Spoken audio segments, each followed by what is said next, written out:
Okay, 9:44 PM, March 30. Padaong na ang Cybel 808. Sana ba bumalik agad ng Pulilio.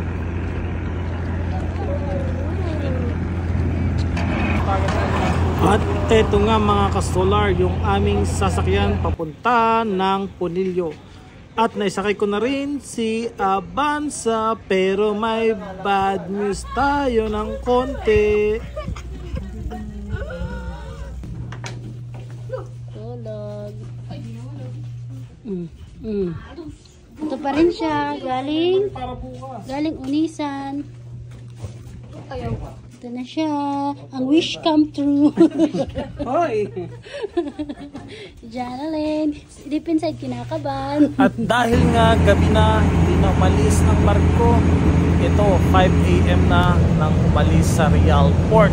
Ganon pa man, naabutan namin ang magandang sunrise dito sa Real papuntang Pulilio, Quezon. Ito, tingnan nyo naman, di ba?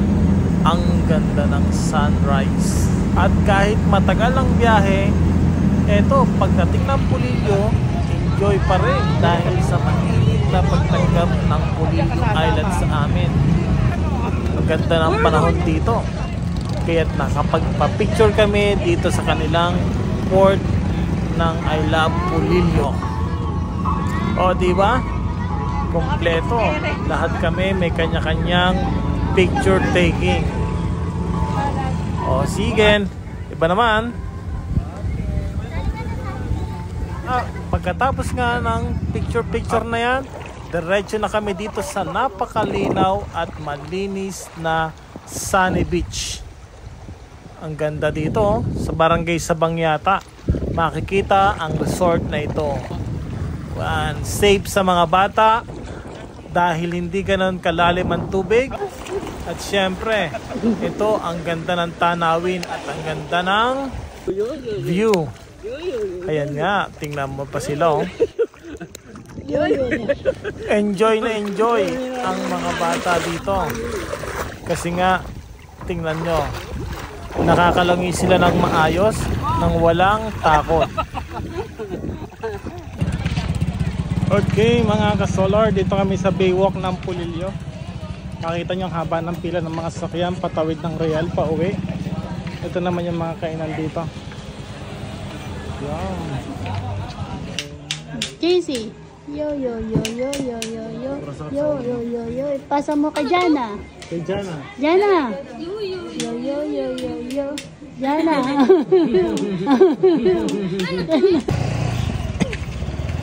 So, mga kasolar, April 1, 7 AM. Ito yung mga nakapilang sasakyan. Mga pauwi sa kanilang bayan.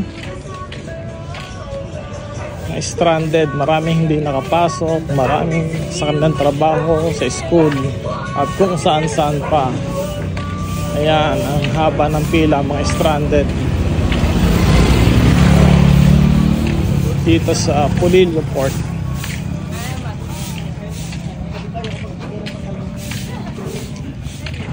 Diba? Dami mga stranded dahil sa kulang ba or hindi organized ang mga roro dito. Hindi natin alam, or may problema, may sira daw ang isang roro kaya humaba ng ganito. 43. Mga kasolar, tingnan nyo naman, oh, ang ganda at napakakalma ng dagat dito sa Pulilio, Quezon. Diba? Ang ganda ng view dito at ang linaw ng tubig.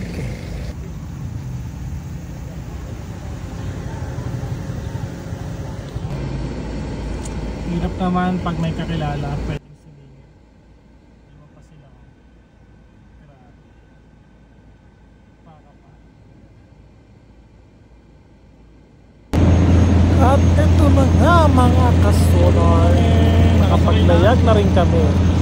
Hindi man kami natuloy kagabi Pero ngayong umaga, eto na, mabahabang biyahe from Polillo to Rizal, Real, Quezon.